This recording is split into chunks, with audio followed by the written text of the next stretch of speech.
Assalamualaikum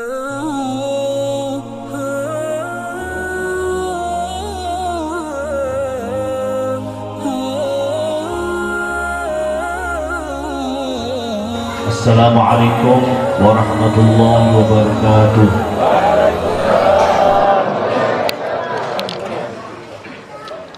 Alhamdulillah wa kafa.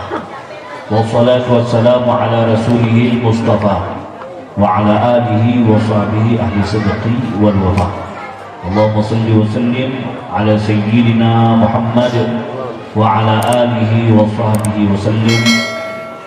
Qala Allah subhanahu wa ta'ala, ya ayyuhalladzina amanu taqullaha wal tanzur nafsum ma qaddamat lighad wattaqullaha innallaha khabirun bima ta'malun. Shadaqallahu alazim. Yang saya hormati para alim, para tokoh masyarakat, wa nakhussuhum bidzikri, yang hadir bersama kita, para ustaz, para haji hadir bersama kita, Ustaz Dr. Syafiq,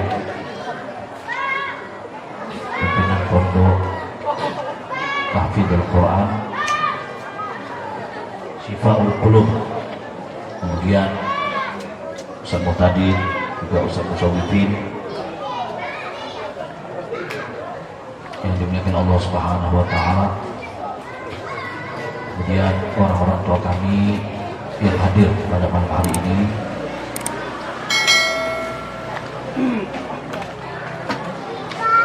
yang mohon maaf tidak dapat saya sebutkan satu persatu, ya. Ketua Surau, kemudian Bapak Mahmud Hashim, dan juga Pak Amin, Pak Andong, ya, Pak Haji Mamuan, dan yang lain-lain. Mohon maaf mungkin tidak dapat saya sapa satu persatu, namun tidak mengurangi rasa hormat saya kepada antum sekalian. Bapak Ibu hadirin hadirat rahimakumullah, mungkin acara maulid pada malam hari ini dikemas tidak seperti biasa, ya, tidak seperti biasa. Yang biasanya itu mungkin ada MC, kemudian nanti ada kata sambutan. Kalau ini kita lihat kata sambutan sekaligus MC, kemudian, ya, ini untuk mempersingkat waktu karena kita memperjam banyak selawat. Nah, jadi sekarang itu kalau kita lihat acara-acara maulid di luar sana, ada memang dua tipe maulid memang acaranya itu. Satu, biasanya kalau di dalam masjid, ya seperti yang umum yang kita lakukan itu, ya dimulai dengan baca Quran. Nah, ini bukan ada Al-Qurannya, Ustaz Abdul tak dimulai baca Quran. Tadi kita mulai maulid udah baca Al-Quran, inna fatahna laka fathan mubina yaghfirallahu ma taqaddama, dan seterusnya. Itu Al-Quran juga, cuman tak kita lakukan itu yang bedanya, ya. Kemudian kita baca maulid diiringi dengan salawat dan sebagainya. Nah, kemudian kita lanjutkan dengan tausiah. Biasanya pun kalau acara seperti ini, kalau di lapang ini tausiahnya tak banyak, yang banyak itu adalah salawatnya. Mudah-mudahan salawat yang disampaikan kepada Rasulullah SAW diterima oleh Allah Subhanahu wa ta'ala, dan mudah-mudahan menjadi sebab dikumpulkan kita di akhirat nanti bersama beliau sallallahu alaihi wasallam. Tidak ada salawat yang kita sampaikan kepada beliau kecuali dijawab oleh beliau. Seorang sahabat mengatakan, "Waqad bulita ya Rasulullah, bukankah engkau telah binasa?" Maka Rasulullah menjawab, "Fa innallaha harrama 'alal ardi an ta'kula ajsamal anbiya." Sesungguhnya Allah Subhanahu wa taala mengharamkan bagi bumi untuk memakan tubuh-tubuh para nabi. Fa inna salatakum ma'rudah 'alayya. Setiap salawat yang kalian sampaikan kepada kata Rasulullah itu akan disampaikan kepadaku, wa rudda 'alayya ruhi, dikembalikan rohku, wa ruddu 'alaikumussalam, dan aku menjawab salam.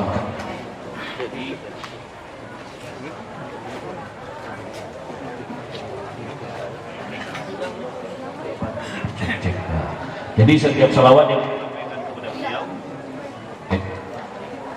itu akan dijawab oleh beliau. Dan hebatnya, tidak ada nama yang kita sebut dan Allah Subhanahu wa taala turunkan rahmatnya kepada kita seperti nama Nabi Muhammad sallallahu alaihi wasallam. Kalau kita sebut nama presiden, ya dapat sih kita ya. Nama siapa pun ya. Mungkin dapatlah 200.000, itu sudah tak dapat lagi. Tapi kalau nama Rasulullah sallallahu alaihi wasallam yang kita sebut, sekali kita sebut kita dapat 10 kebaikan. Man shalla alayya salatan wahidatan sallallahu biha asyran. Barang siapa yang berselawat kepadaku, kata Rasulullah, satu kali saja, Allahumma shalli ala sayyidina Muhammad, maka Rasulullah SAW mengatakan dia akan mendapatkan 10 kebaikan. Man shalla alayya asyran, barang siapa yang mendapatkan berselawat kepadaku satu kali saja, maka saat itu Allah akan turunkan rahmat kepadanya 10 kali. Terus dikali 10. Yang berselawat kepada Rasulullah 10 kali akan mendapat rahmat dari Allah Subhanahu wa taala 100 kali, begitu seterusnya. Jadi makin banyak kita selawat kepada Rasulullah, maka makin banyak rahmat Allah Subhanahu wa taala yang turunkan kepada kita. Jadi salawat itu juga termasuk bagian daripada zikir. Jadi zikir Allah itu banyak. La ilaha illallah itu zikir, subhanallah itu zikir, Allahu akbar itu zikir. Maka salawat Nabi sallallahu alaihi wasallam juga termasuk bagian daripada zikir. Nah, kelebihan daripada salawat dibanding dengan zikir-zikir yang lain, jadi setiap zikir itu ada keutamaan unggul dari yang lain. Jadi kita tak usah ngadu zikir, tidak usah zikir ini diadu dengan ini. Tak mungkin Rasulullah mencetuskan satu zikir kecuali dia memiliki kelebihan. Ya, kecuali dia memiliki kelebihan. Maka salah satu keunggulan daripada salawat Nabi ini adalah perintah yang Allah perintahkan kepada kita. Sebelum kita melakukannya, Allah dulu yang melakukannya. Ketika Allah perintahkan kita sholat, Allah tidak sholat. Allah perintahkan kita puasa, Allah tidak puasa. Allah perintahkan kita haji, Allah tidak haji. Allah perintahkan kita syariat-syariat yang lain, Allah tidak melakukannya.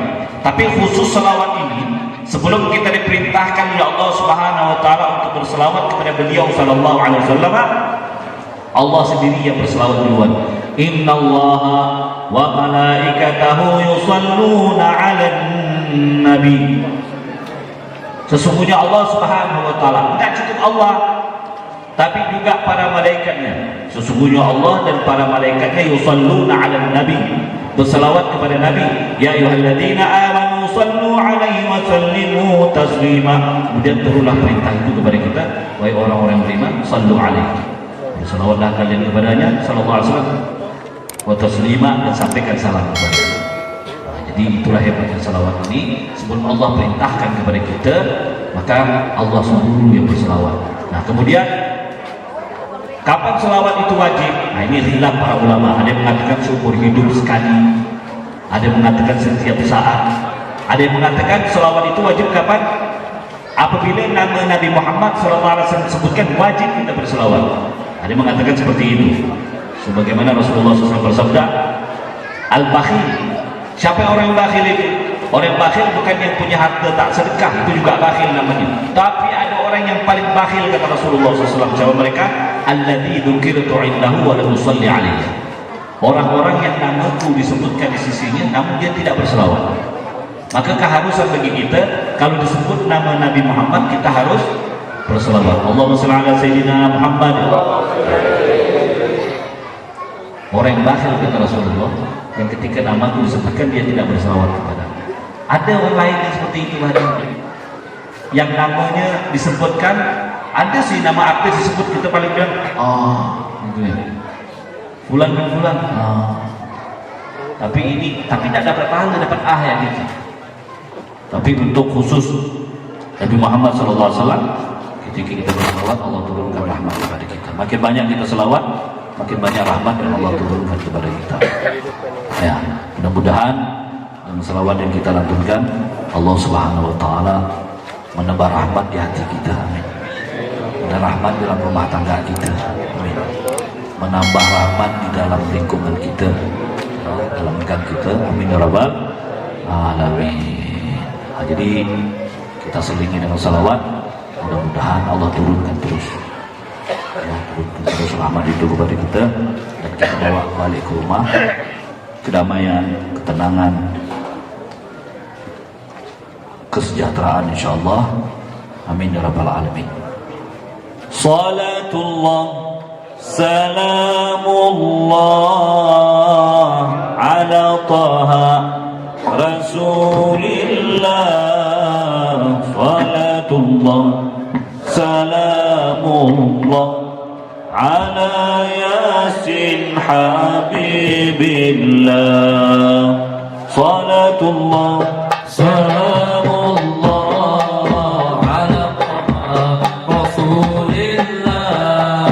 Salatullah salamullah ala yasin habibillah. Salatullah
mudah-mudahan yang rezekinya sempit dilapangkan oleh Allah Subhanahu wa taala, yang punya hajat disampaikan oleh Allah Subhanahu wa taala, yang punya hutang mudah-mudahan hutangnya dilunaskan oleh Allah Subhanahu wa taala. Tapi segalanya harus usaha, tak cukup pakai amin saja. Pak Ustaz, kan malam ini kita sudah berdoa, berarti besok insya Allah hutang saya lunas. Tak bisa. Hidup itu satu ikhtiar, kedua doa, baru tawakal. Jadi harus ada ikhtiar. Sering kita sampaikan dalam kajian-kajian kita, itulah perbedaan antara qadha dan qadar. Ini sering saya sampaikan. Karena kita ni satu orang percaya kepada qadha, tak percaya kepada qadar. Ada satu kelompok percaya kepada qadar, tak percaya kepada qadha. Tak bisa. Makanya ada qadha dan qadar. Rukun iman ada 6. Yang nomor 3, nomor 6 qadha, beriman kepada qadha dan qadar. Qadha dan qadar itu beda. Kalau qadha itu sunnatullah, qadar itu takdir Allah. Kita hidup di atas sunnatullah untuk menuju takdir yang belum jelas. Anda lahir sebagai laki-laki, takdir udah nampak, tak usah dirubah lagi sebagai perempuan. Ustaz, saya ini pas lahir ada tangkainya. Bisa tak tangkainya dihilangkan? Bisa dipotong ujungnya. Tapi nak jadi perempuan tulen tak bisa. Di operasi tetap rasanya beda. Kita memang merasa perempuan, tapi orang tak mau dekat kita. Ini mantan laki-laki ini. Siapa yang nak dekat kan gitu. Jadi itu namanya Anda terlahir sebagai laki-laki, itulah sunnatullah. Artinya itulah qadar yang Allah tentukan kepada Anda. Terima itu. Tapi ketika Anda lahir sebagai laki-laki, belum tahu takdirnya laki-laki kaya atau miskin, karena belum tahu, itu kita usahakan. Usaha ini bagian daripada sunnatullah yang disebut dengan qadha. Saya sudah usaha Pak Ustaz, usaha tetap gak miskin, itulah takdirnya.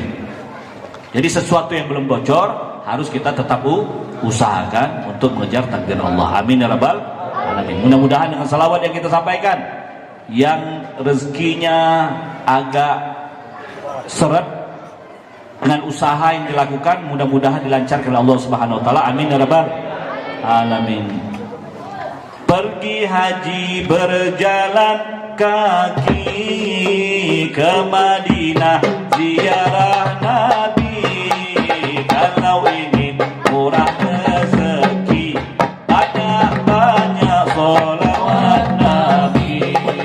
Salatullah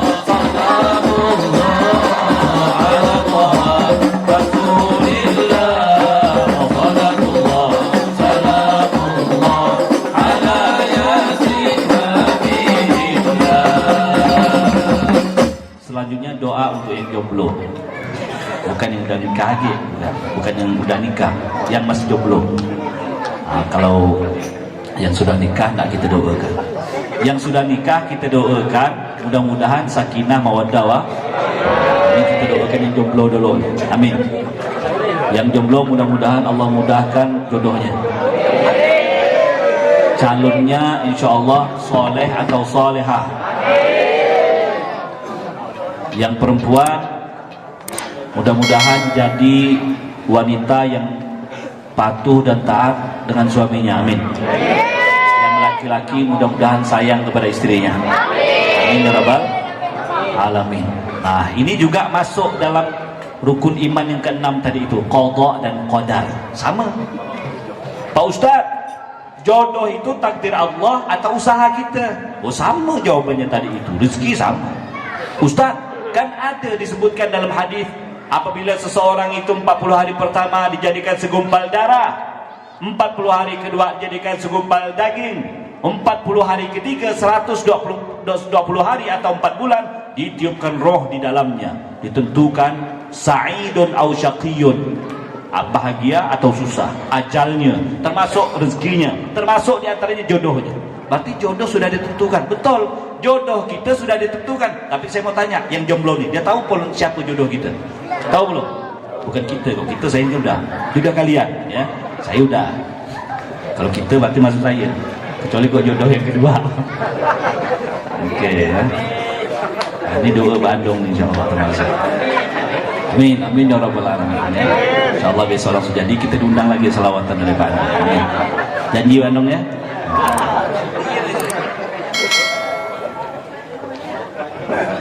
Pak Haji Andong yang berdoa, ibu-ibu sana yang bilang amin. Gurau bu ya, gurau.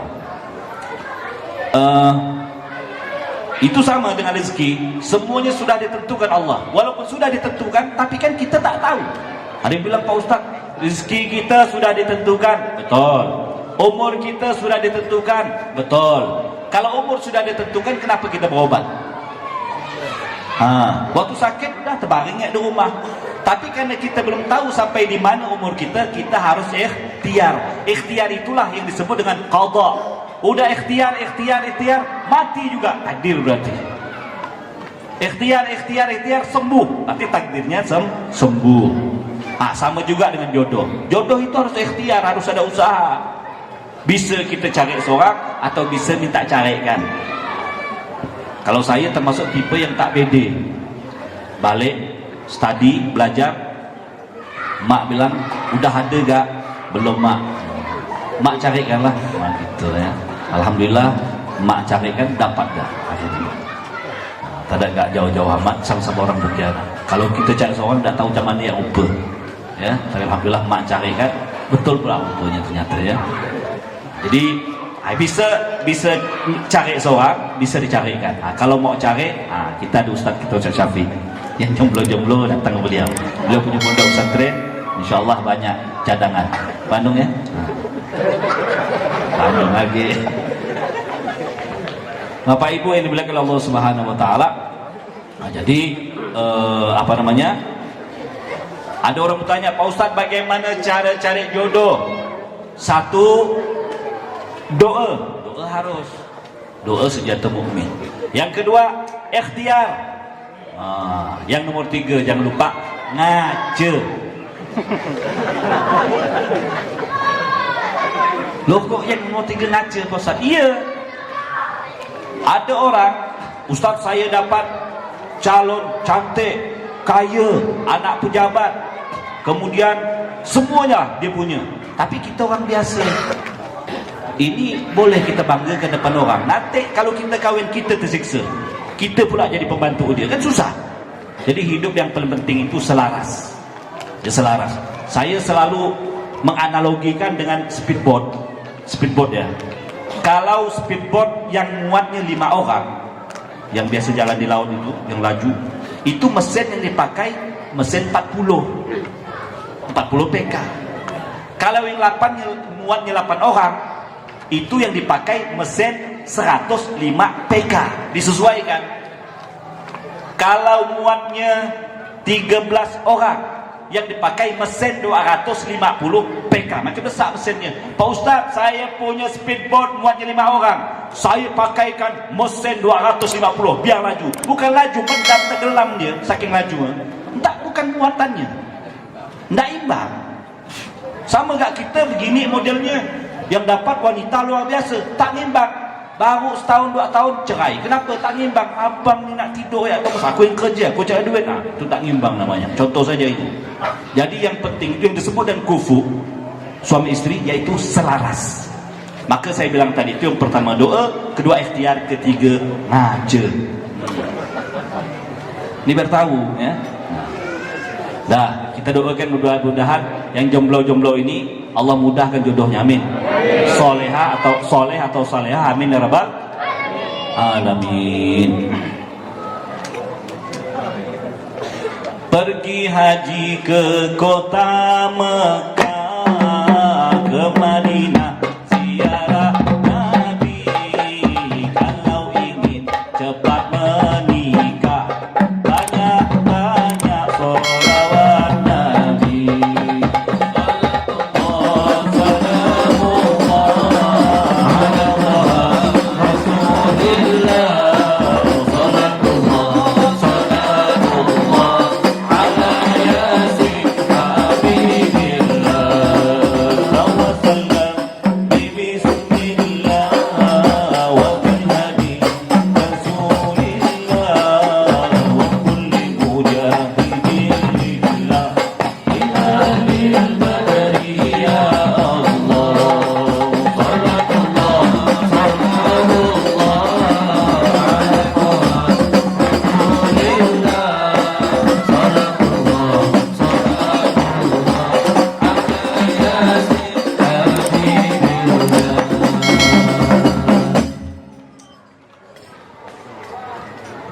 Allah turunkan Nabi Muhammad SAW sebagai contoh suri tauladan bagi kita. Laqad kana lakum fi Rasulillahi uswatun hasanah.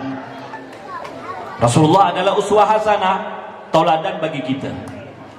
Sering kami sampaikan, tak mungkin seorang arsitek, katakanlah ahli pembuat mobil, apapun itu, pesawat dan sebagainya, ketika dia meluncurkan mobil baru, biasanya itu sesuai dengan katalognya. Jadi kita ini kalau pengen hidup aman, harus sesuai dengan aturan, sesuai dengan katalog, sesuai dengan spek. Contoh ya, dikeluarkan mobil Avanza, bukan mobil saja yang diluncurkan, sekaligus dengan katalognya, panduannya. Kata si dealer, bang, apabila sudah 10.000 km, abang balik ke dealer lagi. Kita bilang, mobil-mobil saya ngapa pula dibalikkan? Servis. Oh iya, servis. Kita ikuti supaya mobil kita tahan lama. Nah, contoh, sesuai dengan aturan. Orang kalau berjalan tak sesuai dengan aturan, nabrak. Aturan kita di Indonesia ini, kalau kendaraan itu harus jalan sebelah kiri. Orang jalan sebelah kiri semua, kita sebelah kanan, ya udah nabrak. Nah, sama juga spion, lampu sen belah kanan, dia belok belah kiri, baru nak langgar orang. Nah, itu gara-gara tidak ikut aturan. Sama, kalau kita hidup ini tidak ikut aturan, maka akan terjadi nyaman. Orang terkenal juga nyaman, tapi kalau tenang belum tentu. Ya, mau nyaman mau tenang, dua-duanya Pak Ustaz. Yang saya kan suruh pilih. Tenang atau nyaman? Tenang. Walladzi anzala as-sakinata fi qulubil mu'minin. Allah lah yang telah menurunkan ketenangan di jiwanya orang-orang mukmin. Allah yang menurunkan, bukan popularitas yang menurunkan, bukan kekayaan dan sebagainya. Maka Allah yang menurunkan ketenangan. Maka kita cari aturan-aturan Allah kalau pengen hidup tenang. Jadi sesuai dengan katalog, sesuai dengan aturan yang ada. Nah, dan kalau mobil saja ada aturannya, lalu lintas saja ada aturannya, kita kerja saja ada aturannya, masa kita hidup dunia ini tak ada aturannya? Ada. Yang atur itu Allah. Allah turunkan Nabi Allah Adam sesuai dengan buku tuntunan, disebut dengan sahifah, jamaknya suhuf. Kita kenal Al-Quran, Injil, Taurat, Zabur, itu kitab. Selain kitab ada lembaran-lembaran disebut dengan suhuf. Kalau Taurat, Injil, Zabur, Al-Quran ini kan turun belakangan. Lalu sebelumnya Nabi Allah Adam, Allah turunkan sahifah, jamaknya suhuf. Nabi Allah Syith, sahifah, suhuf. Nabi Musa ini hebat, selain Taurat, kitab, juga diturunkan suhuf. Suhufi Ibrahim wa Musa. Jadi para ulama tafsir mengatakan jumlahnya 104 suhuf. Jadi tidak ada para nabi kecuali Allah turunkan suhuf kepadanya sebagai buku panduan. Jadi hidup itu harus sesuai dengan panduan. Maka Allah Subhanahu wa taala ketika menghidupkan manusia di muka bumi ini tak cukup hidup begitu saja. Allah turunkan buku panduannya berupa Alkitab dan pemandunya bernama Nabi Muhammad supaya hidup kita betul. Selama hidup kita tidak sesuai dengan aturan-aturannya, maka jangan harap hidup ini bakal tenang. Contoh kecil hadirin, orang tidur saja tak pakai aturan sunnah Nabi, banyak mimpi hantu. Ustaz, kenapa saya mimpi hantu ya? Tetangga saya katanya mimpi ketemu Rasulullah. Kenapa saya ketemu hantu? Macam mana kau nak nak ketemu Rasulullah? Mau tidur saja sunnah Rasulullah tidak kau kerjakan. Bagaimana mau ketemu dengan Rasulullah? Rasulullah itu mengajarkan kalau kita mau tidur, contoh ya, mau tidur kita disunahkan untuk sholat 2 rakaat. Berwudu dulu. Kenapa berwudu? Karena roh kita ini kan terbang nanti. Dalam surah Az-Zumar ayat 42 disebutkan Allah memegang nyawa kita 2 kali. Pertama kita tidur, kedua ketika kita mati. Orang yang tidur Allah kembalikan rohnya, orang yang mati tidak Allah kembalikan rohnya. Bedanya antara orang mati dengan orang yang tidur, orang yang tidur Allah kembalikan, yang mati tidak dikembalikan. Tapi sama-sama dipegang. Malam ini kita kejamkan mata kita, berarti Allah pegang roh kita. Apakah ada jaminan di besok subuh Allah kembalikan roh kita? Tak ada jaminan. Oleh sebab itu kita harus berwudu. Ketika roh kita lepas, bertemu dengan Rabb dalam keadaan suci. Oh, luar biasa itu. Insya Allah matinya syahid itu. Kemudian kita antar dengan sholat 2 rakaat, membaca surah Tabarak, Yalmani Ahmin Adzabil Qabr. Surah Tabarak mencegah daripada azab kubur. Seorang ulama mengatakan bodoh bagi seorang mukmin apabila mau tidur tak baca surah Tabarak. Udah dikatakan mencegah dari azab kubur. Ustaz, azab kubur ada ke? Sebelum azab neraka sudah ada azab kubur. Allahumma inni a'udzubika min azabil qabri, kata Rasulullah, hadis sahih Bukhari. Bahkan di dalam tasyahud akhir kita sering membaca doa Allahumma inni a'udzubika min azabi jahannama wa min azabil qabri. Minta lindungan dari azab jahannam, azab kubur. Berarti azab kubur itu ada. Orang yang selamat dari azab kubur insyaallah selamat daripada azab api neraka. Kenapa? Karena Rasulullah mengatakan innal qabra awwalu manazilil akhirah. Kuburan itu fase awal daripada akhirat. Barang siapa yang selamat di fase kuburan, maka setelahnya aman. Yang tak selamat di kuburan, setelahnya maka akan sulit dia. Kalau di kuburan sudah mendapat nikmat, itu tanda alamat kalau dia akan masuk surga. Kalau di kubur dia dapat azab dari Allah Subhanahu wa taala, dikhawatirkan di surga dia sulit untuk masuk. Kalaupun masuk surga tapi dia azab dulu di neraka, waliyadzubillah. Maka kita jangan terlalu jauh mikir seragam surga neraka itu, masih jauh. Pikirkan besok, hari besok, yaitu di kuburan. Maka salah satunya yang tidur dengan surah Tabarak, Allah angkat roh dia malam ini, ternyata besok tidak Allah kembalikan. Mudah-mudahan selamat daripada azab kubur. Amin ya rabbal alamin. Kita tidak tahu malam ini yang mungkin malam terakhir kita tutup dengan surah Tabarak. InsyaAllah besok kita dikuburkan lepas daripada azab kubur. Artinya ini yang diajarkan Nabi Muhammad SAW kepada kita. Maka dalam segala aspek kehidupan, ya, dalam segala aspek kehidupan kita mengikuti sunnah Nabi Muhammad SAW. Mari kita hadirkan Rasulullah SAW dalam hati kita, ya. Hadirkan Rasulullah SAW dalam rumah tangga kita. Kita hadirkan Rasulullah SAW di lingkungan kita. Ada yang mengatakan, Pak Ustaz, bagaimana menuju keluarga sakinah, mawaddah, warahmah? Ya Rasulullah contohnya, mau ikut siapa lagi? Ya Allah Subhanahu wa taala, qul kuntum tuhibbunallah fattabi'uni yuhibbukumullah. Yang ikut Rasulullah maka akan meraih cinta Allah Subhanahu wa taala. Mari kita hidupkan sunnah-sunnah Nabi Muhammad. Kita bawa Nabi Muhammad masuk ke dalam rumah kita. Amin ya rabbal alamin. Undanglah kami ya Rasulullah, sambutlah kami ya Habibullah, undanglah kami ya Rasulullah, sambutlah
tak terasa kuat, apakah kita tak terpisah, akulah cintamu ya Allah.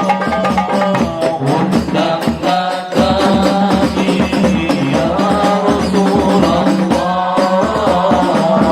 sambutlah kami ya Habib Allah. Undanglah kami ya Rasulullah, sambutlah kami ya Habib Allah.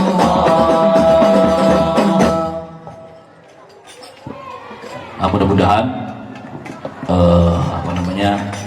Rasulullah SAW bisa kita hadirkan, ya kita undang ke rumah kita. Ya, teman yang paling baik itu siapa? Ya Rasulullah, siapa lagi? Kok bisa Pak Ustaz? Kita setiap salat selalu berdoa. Al-Fatihah itu mengandung dua, satu pujian, satu doa.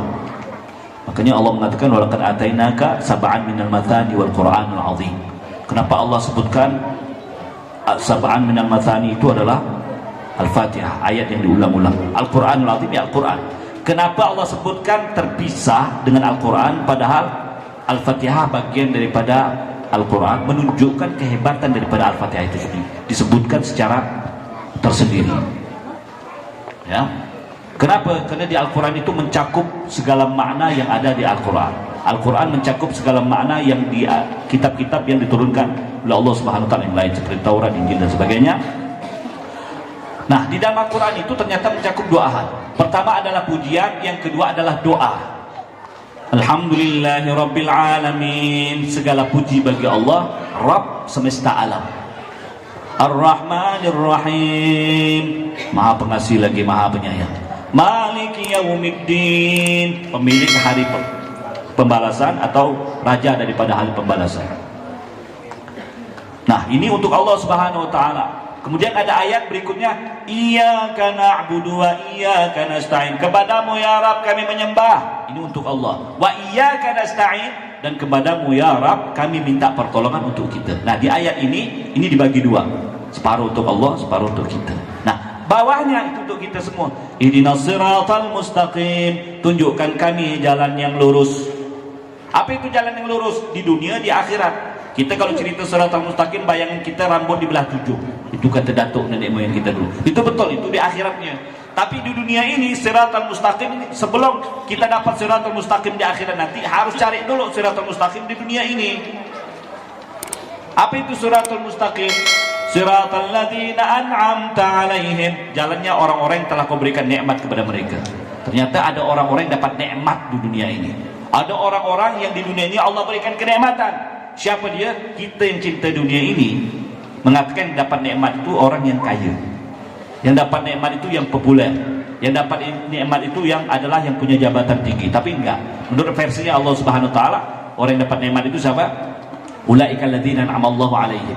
Mereka itulah yang diberikan nikmat oleh Allah Subhanahu Wa Taala kepada mereka, minan nabiyyin was-siddiqin wasyuhada was-salihin.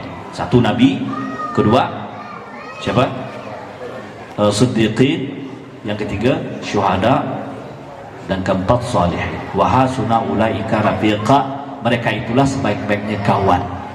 Nah, ternyata kawan terbaik itu bukan kawan kita yang selama ini main bulu tangkis, bukan yang main cato, bukan yang main gaplek, bukan itu. Kawan kita yang dugem, shopping, jogging, bukan itu. Kawan terbaik empat ini. Kalau kita dapat salah satu di antara empat ini, itulah kawan terbaik kita yang akan menggiring kita masuk ke dalam surganya Allah Subhanahu Wa Taala. Satu, para nabiyin, yang kedua siddiqin, yang ketiga syuhada, yang keempat adalah salihin. Pak Ustaz, oke, saya pilih nomor satu nabiyin, para nabi. Bagaimana saya menjadikan mereka sahabat saya, teman saya? Setiap gerak-gerik kita mengkoneksikan dengan sunnah Nabi Muhammad SAW, berarti dia kita sudah jadikan sebagai kawan kita. Makan dengan sunnah Nabi Muhammad, berarti Nabi Muhammad kawan kita. Kenapa? Orang yang tak makan dengan sunnah Nabi Muhammad, berarti kawannya siapa? Syaitan. Ya gulam, kata Rasulullah, kul bil yaminik, makanlah dengan tangan kanan. Wa kul bil basmalah, makanlah dengan bismillah. Wa kul mimma yalik, makanlah dengan apa yang terdekat dengan. Ini Rasulullah SAW berpesan kepada si ghulam itu. Artinya kalau kul biyamini fa inna syaitan ya'kulu bishimalihi wa yashrab bishimalihi. Karena syaitan itu makan dengan tangan kiri, minum dengan tangan kiri. Berarti yang makan dengan tangan kiri syaitan kawannya, yang makan dengan tak baca bismillah syaitan kawannya, ya. Berarti kalau yang makan dengan tangan kanan baca bismillah, tidur dengan sunnah Nabi Muhammad, berarti kawan dia adalah Nabi Muhammad. Jadi ada yang mengatakan, Pak Ustaz, apakah bisa Rasulullah menjadi kawan saya? Bisa. Setiap gerak-gerik Anda dikoneksikan dengan sunnah Nabi Muhammad, berarti Anda telah menjadikan Rasulullah sebagai sahabat Anda. Mudah-mudahan Rasulullah menjadi teman hidup kita dalam keseharian kita. Amin amin rabbal alamin. Ini saja yang dapat saya sampaikan. Sebagai penutup, kita baca doa, doa maulid.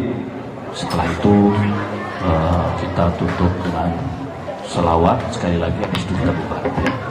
Untuk doa maulid kita serahkan kepada Ustaz Syafiq.